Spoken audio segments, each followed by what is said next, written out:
It's Dune from 2021.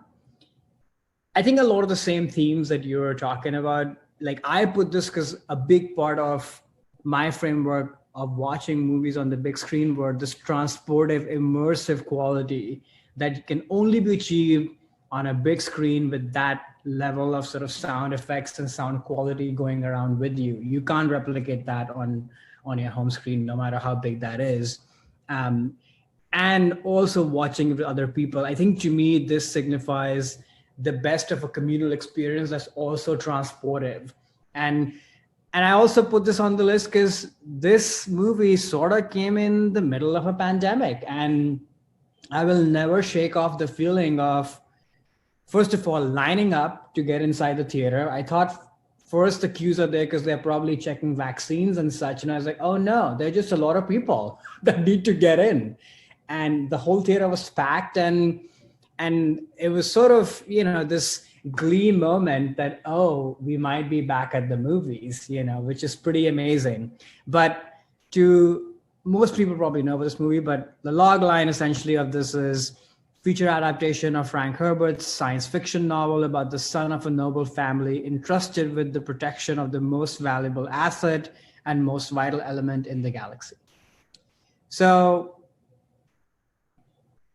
the other reason sort of why I put this, it's once again, like you were saying, the mise-en-scène of it all. Like, this is a movie where I really felt all the departments work in concert and they come together. Yeah. Look, I didn't grow up reading the book. I hadn't even watched the David Lynch movie or any of the other versions that have been created. So I'm wasn't familiar with the mythology of the movie at all.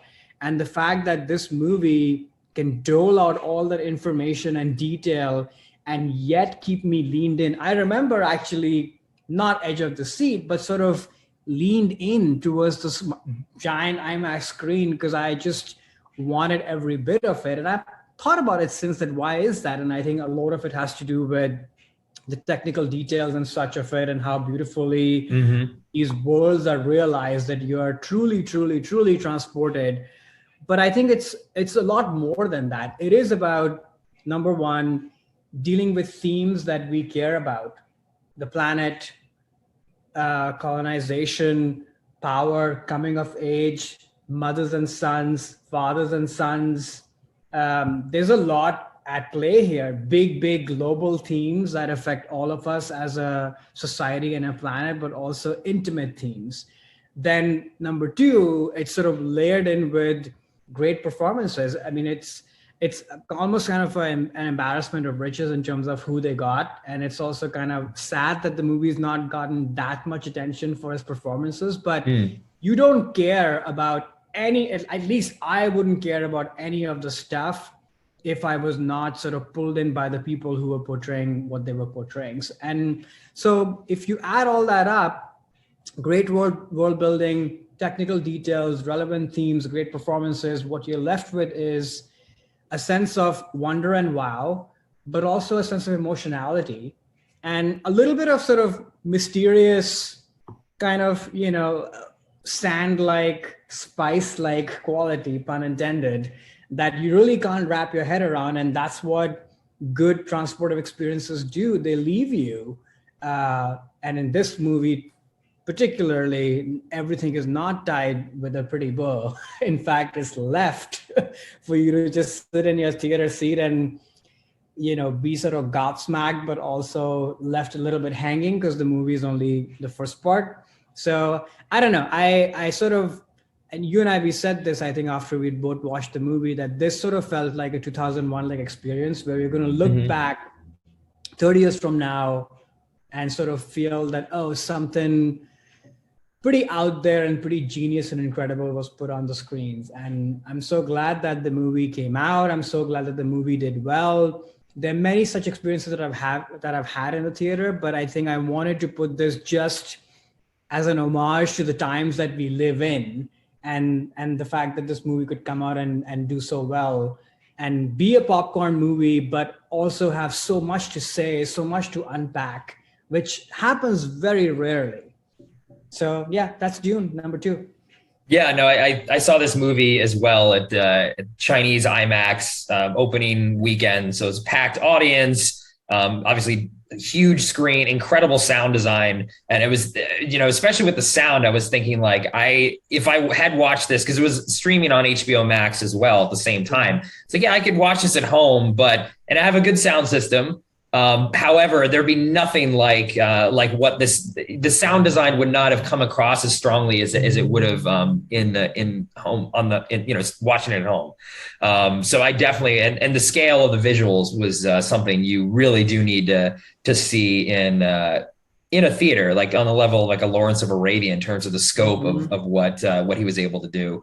I also found it was really interesting because I had not read the book, though I went with one of my best friends who had just recently read the book and was kind of really excited to see the film. I'd seen the Lynch movie, but so long ago that I forgot what it was like. But it's always interesting to me to go into movies like this where so many, because this was also opening weekend, so many of the people there are like huge fans of the franchise, but I am not one of them. Like normally I am one of the fanboys of like a Star Wars film or a Marvel film. Like I'm part of that. And very rarely am I going to a movie like this where I'm not part of that community and just being on the outside, but then taking in the film, obviously, but just seeing how the audience reacts and hearing the fanboys talk afterwards about how they felt about it, being on the inside of this community of people that are Dune heads, is always just fascinating to me to be like, yeah, I'm not part of this, but like I can experience it a little bit as well. Another time that was similar to this was when I saw the first Harry Potter movie. I had never read any of the books, but I just wanted to glom myself onto the franchise, I guess.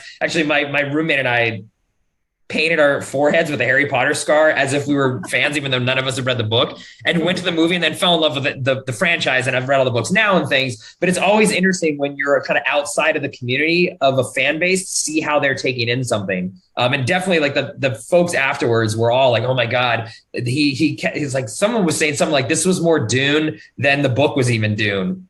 Like he captured Dune more than Dune captured Dune. I was like, oh, okay. Well, clearly the fans like this as much as someone who like me, who has no, really much of a background in what the Dune mythology was. But to your point earlier too, I think what Villeneuve did so well was the world building in this movie was so amazing, where it didn't feel like exposition dump or like, as again, someone who's a Dune novice, I didn't know any of this stuff, but I felt like I knew enough. Like he knew when to back off and give you the story, and then when to kind of interject some elements of exposition, which you do need to understand because there's a lot of complicated things in this universe to know. But it's one of the best examples of world building, like a James Cameron level world building that I had, very few directors to pull off. And I think that is what he did the best in this.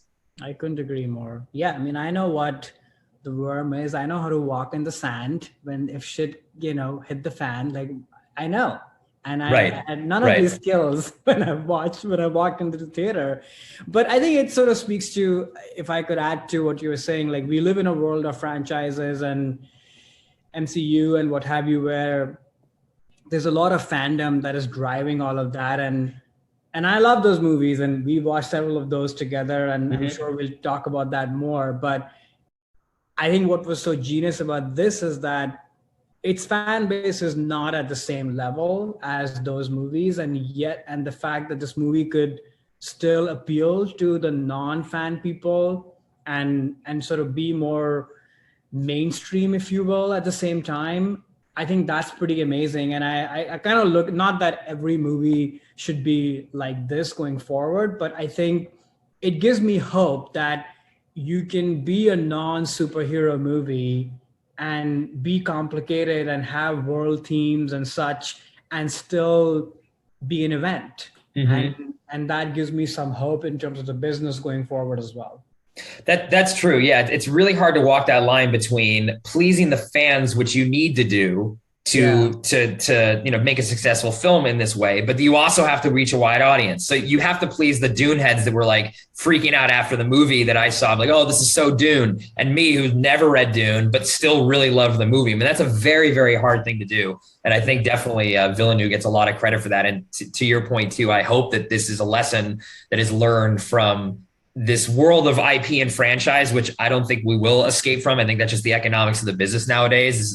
There'll be less and less IP based things, but that that the filmmakers are still able to craft something that can be an event for more than people that have just seen the Dune miniseries or read the book, but really to everyone, and make these grand statements and be that popular.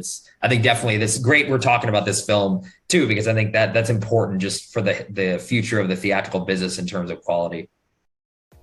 Hey there, it's Alex. If you like the review and discussion Karan and I just had, make sure you subscribe to our channel, Movies That Shaped Us, to get full episodes. Every other Wednesday, Karan and I cover a topic around important people, places, events, and moments in our lives, and then explore it through 3 of our favorite movies. Subscribe right now, or follow our podcast on Spotify or Apple Podcasts via the link in the description below. Hope you join us for the journey.